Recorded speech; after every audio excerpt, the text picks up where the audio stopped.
This is Tony's radio. DeWalt, I'm not a DeWalt man, I'm Makita, you know that. What have we got in here? Absolutely love this place. There's so much cool stuff in here. You can literally come in and pretty much get whatever we need. If it's not in our van, it'll be in here. Hello guys, right, I've just had to pop away from site to collect some materials, and while I'm out I thought I would pop by our storage room, which is behind this door. This is a place where we keep general consumables and some of the bigger tools that we don't want to carry on our van. So I thought I'd just give you a little sneaky peeky inside. It's at a secret location, so I'm not allowed to turn the camera around because you'll see where we are. Let's go inside and have a look. So, this is our little Aladdin's cave. We've got all sorts in here. We do need to get a few more things in here, but you can get the general gist of what's going on inside here. Absolutely love this place. There's so much cool stuff in here. You can literally come in and pretty much get whatever we need. If it's not in our van, it'll be in here. So let's have a little tour around the workshop. It doesn't look like a workshop at the minute, but this is kind of a hybrid between a tool store, consumables store, and a workshop as well. We've got lots of tools over there. I'll get around to them in a minute and show you exactly what we've got. We'll start from the door and work our way around and show you everything. We've got a load of sash clamps here. We've got our nice little clamp holder on the wall and also a load of G-clamps. These come in really, really handy for lots of things, not just sash windows. They're good for when you're laminating pieces of board together, when you're doing all sorts of different work, and also the G-clamps as well. They're very valuable. We've obviously got a fire extinguisher here because you need one at all times, just in case. Not that I'm like a pyromaniac or anything, or I set fire to stuff, but you know, it happens. We've also got loads of leads in here. We've always used 110 because that's the law, so we always use 110 on site. We've got our lights as well, they're all 110. We do have some uni lights as well, which I've got a load of those on my van. They're also very good. This is Tony's radio. DeWalt, I'm not a DeWalt man, I'm Makita, you know that. I'm not down with DeWalt personally, but it is actually a really good radio, which I'm a little bit jealous about. More lights down there, more lights up there. Our splitters as well. You can never have enough sockets of 110. If you work on site, you know that you can be fighting around for sockets and stuff, so these are a perfect little bit of kit. We've got a few straps and that up there as well. These are really, really good things. We've recently found these. So what they are is a dustproof barrier. You literally duct tape around the door, tape on some polythene to that, and then you use a zip which you stick to the middle of it, unzip it, cut down the middle, and then rather than just having to peel the tape off every time you get out the door, you end up with a zip straight at the middle of the door. So you can just unzip it, walk through, and zip it back up. So it gives you a nice tight seal. If you're ever going to be doing anything dusty, like, you know, some demolition work or knocking plaster off or anything like that, that is a great way of saving the customer's house from getting absolutely annihilated with dust. We've got lots and lots and lots of gloves. We all like to wear gloves because, well, some of us do. I get called a girl because I like to wear gloves, but what's the point in destroying your hands if you don't have to? It's going to be a controversial thing, but let us know in the comments below if you wear gloves or not. I'm pro glove, team glove. What have we got in here?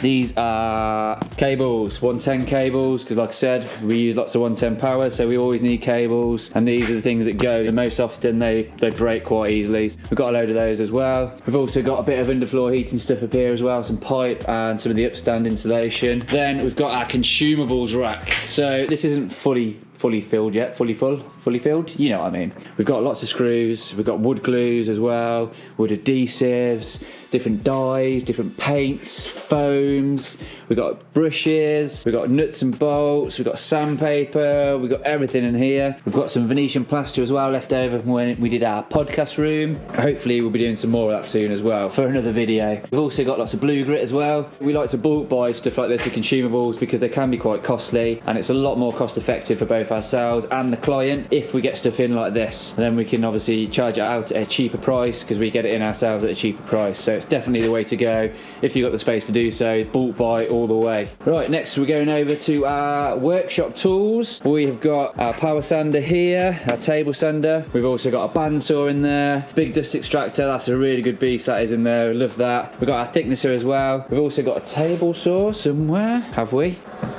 Maybe the table saw's gone. The elves have been and taken it. We did have a table saw. It might be on somebody's van. They might be using it somewhere else. So what we can do, we can easily pull all these out. We're going to get some castors for the bottom of this sander, but everything else is all on wheels. So what we can do is just pull them out into here. We've got a nice big space. So if we need to machine anything up or do anything with it, we've got all this area in here at our disposal. It's a really good way of doing it. It's all nice and compact in there as well. So, you know, when we're getting tools and stuff out, it's out of our way. We've got a gazebo as well. You may have seen our gazebos in some of our videos. These are are big. They're 6 meters by 3 meters, but they are really, really good, either in summer or winter. In winter, obviously, if it's raining or snowing, you want to keep covered, but also in summer as well. I've got delicate skin, I'm ginger, so it happens. You get burnt if you're working outside, and you can get one of these over you. Definitely worth having.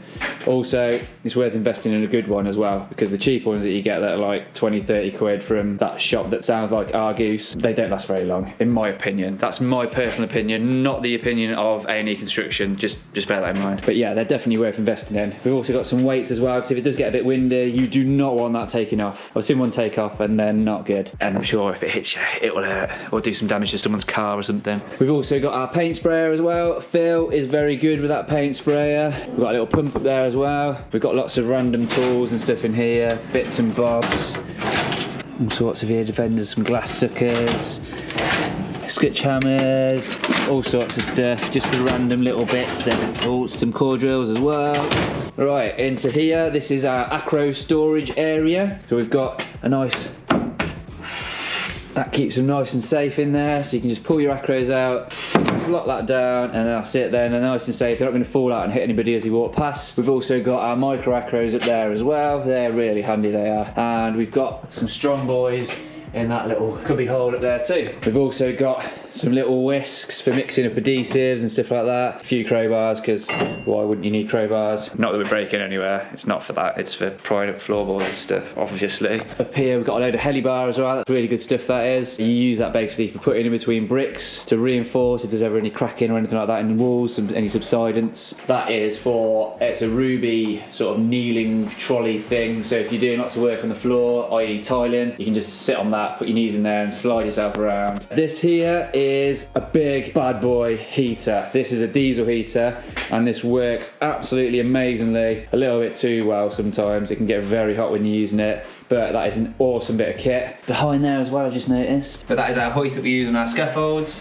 We've got a big bucket underneath it, just in there, there it is. So if you're working up high on a scaffold and you've got stuff down below, rather than handballing it up the ladders and all that sort of stuff, you could just whack it in there, press a button, using 110 power, and it just pulls it straight up to the top of the scaffold. Really good bit of kit. These are our genies, they're our beam lifts. They're not genies, they're beam lifts. They are an essential bit of kit if you ever use steels. They're really, really helpful. They can lift, I believe they can lift 600 kilos each. Pretty much most steels that you're going to use in any domestic build, it's not going to be more than 600 kilos, so they're definite must have for us. Next we have our tower scaffold as well. We have got a lot more on that, but it's out on site, but this is just a small amount of it here with all our boards, poles, etc. Site transformers as well, so they get wired in when we go to a new job. We'll get our temporary board set up, our 240 board, obviously for kettles or a microwave or whatever, and then our 110 as well, we get our power from that. Up here, some more underfloor heating. There are staple guns for holding the pipe down on the floor. They're the rails up there, I believe, clip rails. And we've also got some pipes on the ceiling, just more storage. You might as well use every little bit of space that you've got. So we've got some copper and some plastic pipe up there as well. That's the underfloor heating stuff there, and that's just the regular CI matting over there as well.